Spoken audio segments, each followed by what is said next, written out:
One of the biggest, boldest moves that this blueprint has done is actually locate an element called the frame, the urban frame, and its job has really been about compressing and, containing the built environment that will be the city centre. What we're proposing to do with the urban frame is really look at new open space, a connected network of open space that is a destination in its own right. We've actually pushed the city back into a smaller city centre, that we're going to get more intensity, more footfall, more attractiveness, more higher quality environments.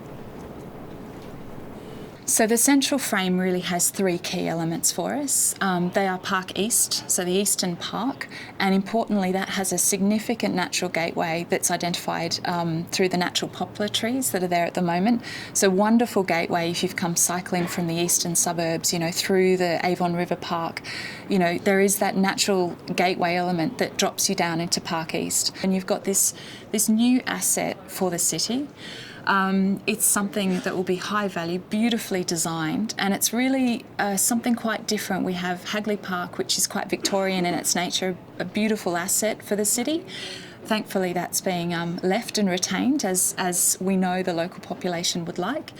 But here we're looking at something that is more urban in its nature in a park sense, and it's also, it's sort of absolutely co-located, so you can walk out of your office building and potentially out of your new residence in the city centre and drop into this green space. The green frame has been sensitively designed to respect the heritage of Latimer Square in its form, its shape, its existing kind of treescape and so on, vegetation. But it also means that Latimer Square can be, through events and so on, can be actually enlarged and actually become more of a destination and a place in itself. So the idea of the frame wasn't to be a sort of a very thin green threshold that you might cross through into the city. It absolutely had to be a destination in its own right. The scale of the park has been carefully crafted, so it's absolutely the right size for Christchurch. It's about walkability. You want something where you can walk through it, you can cycle through it, but it also has enough area that you can kick a football, go to the park, go to the playground. You can have some contemplative spaces where you might, have the rest and relaxation in your lunch hour. And what we've done is we've actually benchmarked it against other cities around the world. The urban park that's closest in scale to the one we've designed for Christchurch is Hyde Park, Sydney. And that really gives a good feel and flavour about what it's like to walk through the space, how it's very accessible, and it also allows for places of activity and socialisation inside the city centre. One of the key elements that we're putting in as an attraction or a magnet into the city is a new urban kind of youth playground, if you like, and it'll be attractive to all ages. But it's not just a playground that you might find out in the suburbs or in your local park or by your local school. It's actually going to be the biggest playground in southern New Zealand, if not New Zealand. This is going to bring people that are happy to drive an hour with their family into town for. That then brings you down south into what we call the City Gateway. So the City Gateway is absolutely a key part of the frame, and it's the junction between the Eastern Park and also the campus development in the southern areas of this L-shaped frame.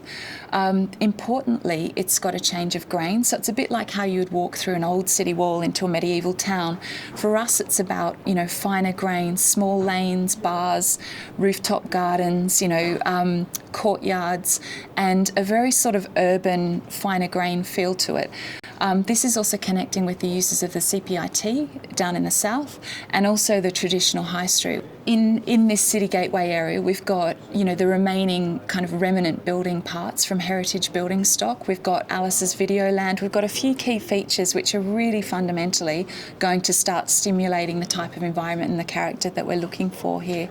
It's an important kind of youth quarter, destination quarter. We can imagine, being adjacent to the Park East and the stadium, that there's opportunities for sort of before and after the game type events to happen, particularly in Park East if we have the fan zone in operation.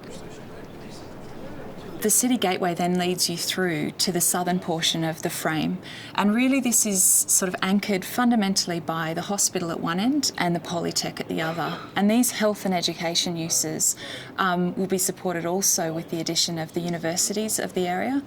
And businesses that want to thrive and sort of looking for sort of new enterprises around those sectors, so health, education. The move with the frame for this plan is very, very bold. It may look very simple, but it's a highly sensitive move for the city. It's been thought through with much consideration and care, and I think what's really exciting is we think we've got the mix right, we think we've got the quantum right, and we think there's a huge amount of opportunity, high value opportunity now. By this new frame creating a new park edge, we've created new value and amenity to streets like Manchester Street that has something to overlook, nice green space to overlook now, but also to tie back into some of the existing things that the city has to offer.